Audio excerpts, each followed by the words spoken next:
Hello everyone, welcome to my YouTube channel Mamta maths tutorial. और आज class 10th में lecture 89 है। हम कर रहे हैं बेटा चैप्टर 4 और आज करेंगे एक्सरसाइज 4.2 का बेसिक और एग्जांपल्स। देखिए क्या है। A real number alpha is called a root of the quadratic equation a x square plus b x plus C equal to 0 और ए 0 नहीं है if a alpha square plus B alpha plus C equal to 0। अगर कोई भी real number alpha इस given quadratic equation को satisfy करता है तो वो उसका क्या कहलाएगा? रूट कहलाएगा।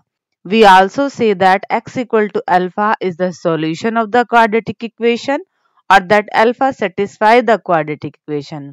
हम ऐसा भी कह सकते हैं कि अल्फा इस दिए गए क्वाड्रेटिक इक्वेशन का सॉल्यूशन है या फिर अल्फा इस क्वाड्रेटिक इक्वेशन को सेटिस्फाई कर रहा है।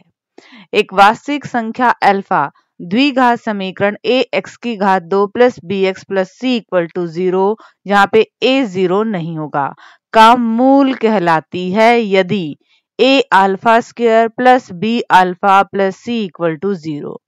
अगर कोई अल्फा इस तरह से है क्वाड्रेटिक इक्वेशन में x की जगह हम अल्फा रखें तब भी वही इक्वेशन रहती है, तब अल्फा को हम क्या कह देंगे? इस क्वाड्रेटिक इक्वेशन का, इस द्विघात समीकरण का मूल। हम ये भी क्या कह सकते हैं कि अल्फा इसका एक सॉल्यूशन, एक हल है, या फिर ये भी कह सकते हैं कि अल्फा इसको सेटिस्फाई कर रहा है।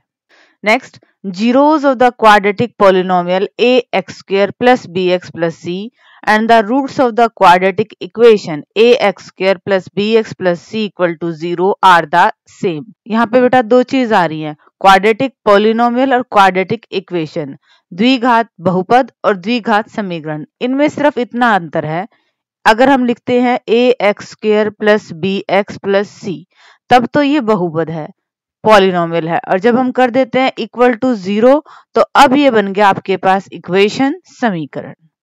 तो पॉलिनोमियल के अगर जीरोज हैं, जीरोज का मतलब x का कोई भी मान हम यहाँ पे रखें, इसको सॉल्व करें तो क्या है? 0। या फिर क्वाड्रेटिक इक्वेशन के हम ये रूट निकाले जो इस इक्वेशन को सेटिस्फाई करेंगे, ये एक ही बात है, अलग अलग नहीं है। पॉलिनोमियल है तो उसके जीरोज होंगे और इक्वेशन है तो उसके रूट्स होंगे।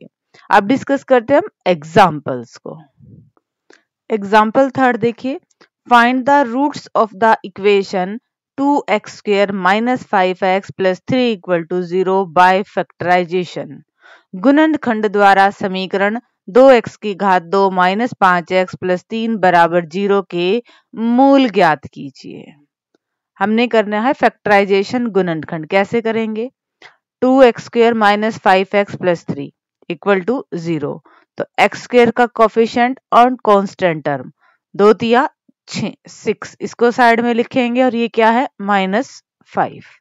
अब दो नंबर्स हम ढूंढेंगे जिनको गुना करें तो ये आए और जोड़े तो ये आए, 2 और 3, बट ये माइनस के हैं तो ये हो गया -2 और -3। इनकी मल्टीप्लाई करोगे तो यही आएगा और इनको जोड़ोगे तो यही आएगा। अब इन दोनों को लिखेंगे किसकी जगह? -5x की जगह। हमने -5x की जगह क्या लिखा? -2x -3x, 3 टर्म से हमने बना ली है 4 टर्म्स। ठीक है, अब दो दो के पेयर बनाएंगे। पहले 2 में से हम कॉमन लेंगे, बाद के 2 में से हम कॉमन लेंगे। पहले 2 में से देखिए और तो कुछ भी कॉमन नहीं आ रहा, x कॉमन आ रहा है। 2x स्क्वायर में से x गया तो क्या बचा? 2x बचा, माइनस 3x में से x तो बाहर ले लिया, अंदर क्या बचा? 3। अब यहाँ पे हमारे पास जो दूसरा कॉमन आना चाहिए वो भी सेम आना चाहिए, तभी फैक्टर बनेंगे। तो 2x इधर प्लस का है और यहाँ पे माइनस का है तो हमने माइनस ही कॉमन ले लिया, और दोनों में कुछ भी कॉमन नहीं आ रहा तो 1 तो आएगा ही आएगा। 2x में से माइनस कॉमन ले लिया तो प्लस का बचा, 3 में से -1 कॉमन ले लिया तो माइनस का 3 बचा। अब जो सेम सेम है उन्हें हमने एक ब्रैकेट में रख दिया और जो टर्म हमारी बच गई थी उन्हें हमने एक ब्रैकेट में ले लिया, बराबर है 0। ये साथ साथ चल रहा है। अब दो ब्रैकेट्स की मल्टीप्लाई 0, या तो पहले वाली 0 या फिर बाद वाली 0। यहाँ से एक x का मान निकलेगा, माइनस का 3 है उधर जाएगा प्लस का, मल्टीप्लाई में है तो डिवाइड में, ये एक x की वैल्यू आ गई है। माइनस का 1 है उधर जाएगा तो प्लस का एक वैल्यू ये आ गई है।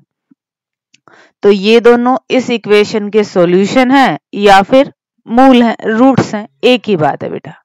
ठीक है, सीधा सीधा हमने क्या किए हैं, फैक्टर्स किए हैं, गुणनखंड किए हैं और उनको 0 के बराबर रख के x की वैल्यू निकाली है। एग्जाम्पल 4 को डिस्कस करते हैं अब। Example 4, find the roots of the quadratic equation. अब हमें इस समीकरण के मूल निकालने हैं। क्या है बेटा, 6x² minus x minus 2 equal to 0। 6 और -2 की साइड में गुना कर लेते हैं, माइनस के 12। ये क्या है बेटा, x के साथ माइनस का 1। दो नंबर्स ढूंढो जिनकी गुना करें तो ये आए और जोड़े तो ये आए। 4 3 12 होते हैं, बट ये माइनस का है तो ऐसे ले लेते हैं। इनकी मल्टीप्लाई करो, माइनस का 12 आ रहा है, आ रहा है। इनको जोड़ो, माइनस का 1 आ रहा है, आ रहा है। तो ये दोनों हम लिखेंगे किसकी जगह, यहाँ पे 6x² माइनस के 4x हैं, प्लस के 3x हैं, माइनस के 2 हैं। अब पहले दो में से कॉमन लेंगे, बाद के दो में से कॉमन लेंगे। 6 और 4 दोनों किसकी टेबल में आते हैं, 2 के टेबल में आते हैं। यहाँ पे 2 बार x है, यहाँ पे 1 बार x है, तो एक बार तो कॉमन ले ही सकते हैं। 6 को 2 से डिवाइड करेंगे 3, x² 2 बार था, एक बार कॉमन ले लिया, एक बार तो बचेगा ही माइनस में। 4 को 2 से डिवाइड करेंगे 2, एक ही x था उसको हम कॉमन ले जा चुके हैं। इनमें कुछ भी कॉमन नहीं आ रहा, तो दूसरी ब्रैकेट हमारी सेम आनी चाहिए, सेम ही है, कुछ भी कॉमन नहीं है, बट 1 तो कॉमन का ही है, सेम आ जाएगा। अब जो सेम सेम है उन्हें हमने एक ब्रैकेट में लिख लिया, जो टर्म्स हमारी बच गई हैं उन्हें हमने एक ब्रैकेट में बना दिया, इक्वल टू 0। अब दो ब्रैकेट्स की मल्टीप्लाई 0, या तो पहले वाली 0 या बाद वाली 0। पहले वाली को 0 कर रहे हैं, x को एक तरफ और मान निकाल लिया। दूसरे वाली को 0 रख रहे हैं, x को एक तरफ मान निकाल लिया। जो x की वैल्यू है यही क्या आपके पास रूट्स हैं, मूल्स हैं। जो फैक्टराइजेशन का तरीका है, गुणनखंड का तरीका है, ये तो हम 6th क्लास से पढ़ते आ रहे हैं। ठीक है बेटा। एग्जाम्पल 5 देखिए, अब हमें इस क्वाड्रेटिक इक्वेशन के रूट्स निकालने हैं। कोई बात नहीं, तरीका तो हमारा सेम ही रहेगा, रूट आ गया तब भी। 3 और 2 की मल्टीप्लाई करो 6, यहाँ पे क्या है, माइनस का 2 रूट 6। दो नंबर्स हम ढूंढेंगे जिनकी गुणा करें तो 6 आए और उनको जोड़े तो ये आए, तो रूट 6 और रूट 6। माइनस किया तो दोनों माइनस के ले लेते हैं, माइनस के रूट 6 और माइनस के रूट 6, इनकी गुना करेंगे तो रूट 36, 36 का रूट क्या होता है 6, इनको जोड़ेंगे तो माइनस के 2 रूट 6। अब इसकी जगह हमने ये दोनों ही लिख दिए, पहले दो में से कॉमन लेंगे, बाद के दो में से कॉमन लेंगे। कॉमन लेते टाइम आपने जरूर ध्यान रखना है, 3 है, 3 को हम क्या लिख सकते हैं, 9 का रूट, और 9 को क्या लिख सकते हैं, रूट 3 इंटू रूट 3। यहाँ पे क्या है रूट 6, रूट 6 को क्या लिख सकते हैं, रूट 3 इंटू रूट 2। तो इन दोनों में से तो बेटा रूट 3 तो कॉमन आ रहा है ना, तो इसीलिए हमने यहाँ पे रूट 3 कॉमन ले लिया। एक बार x कॉमन आएगा, 3 में से रूट 3 गए, एक बार रूट 3 बचेगा। दोबारा देख लीजिए, 3 को हम क्या लिख सकते हैं, 9 का रूट, और 9 का रूट को क्या लिख सकते हैं, रूट 3 इंटू रूट 3।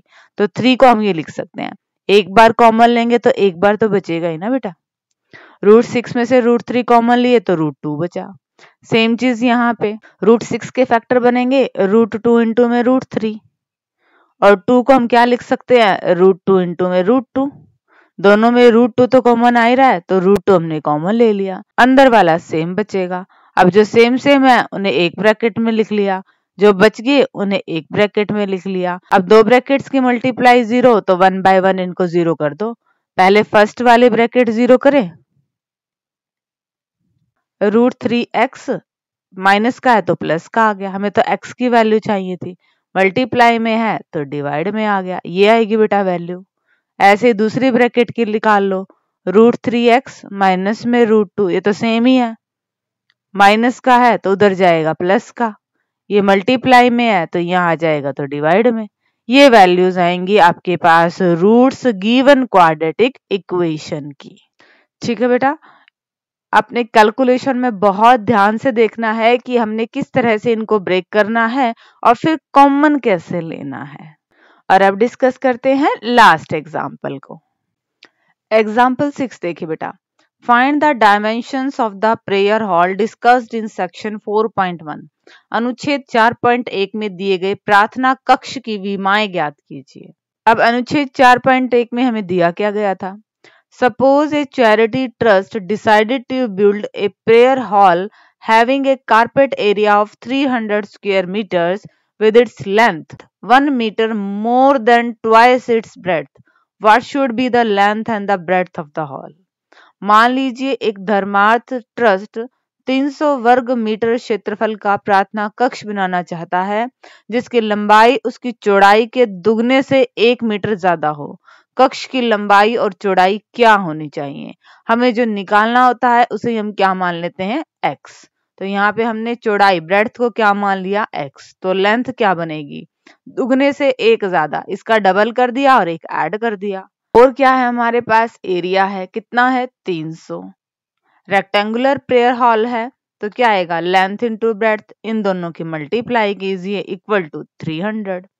2x और x की मल्टीप्लाई 2x स्क्वायर, x और 1 की x इक्वल टू 300। 300 को यहाँ ले आइए, क्या आ गया ये?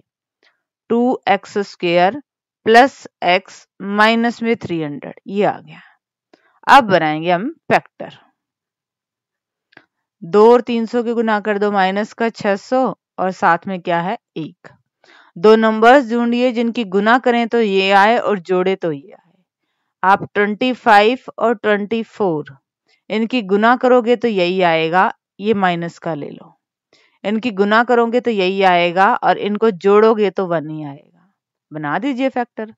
2x स्क्वायर प्लस के 25x माइनस के 24x माइनस के 300। पहले दो में से कॉमन ले लेते, कुछ भी कॉमन नहीं आ रहा, x ही आ रहा है। अंदर क्या बचेगा? 2x plus 25। इन दोनों में माइनस है तो माइनस कॉमन आएगा। यहाँ पे हमें 2 चाहिए तो 12 कॉमन ले लेंगे। 24 को 12 से डिवाइड करेंगे 2x और यहाँ पे 300 को 12 से भाग देंगे, 25 ही आना है बेटा। अब जो सेम सेम आ रहे हैं उन्हें एक ब्रैकेट में लिख दो। माइनस कॉमन था ना तो प्लस का आएगा, और जो बच गए इन्हें एक ब्रैकेट में लिख दो। बराबर 0 तो है ही। अब इसको 0 के बराबर रखेंगे तो क्या आएगा आपके पास? माइनस का 25 और x का मान क्या आएगा? माइनस का 25/2। क्या चौड़ाई कभी माइनस में होती है? माइनस में तो होती नहीं, तो इसको तो हम रिजेक्ट कर देंगे। यहां से निकालें वैल्यू, बिल्कुल x की वैल्यू क्या आ रही है? 12, ये आएगी। ब्रेड्थ तो आ गई आपके पास 12, लेंथ कितनी आएगी? डबल में 1 जोड़ दो, 12 दूनी 24 और 1 25, तो आपके पास ब्रेड्थ तो 12 आएगी और लेंथ क्या आएगी? 25 आएगी। ठीक है, वेरीफाई करना हो चाहो तो वेरीफाई कर देना। इन दोनों की मल्टीप्लाई करोगे तो 300 ही आएगा।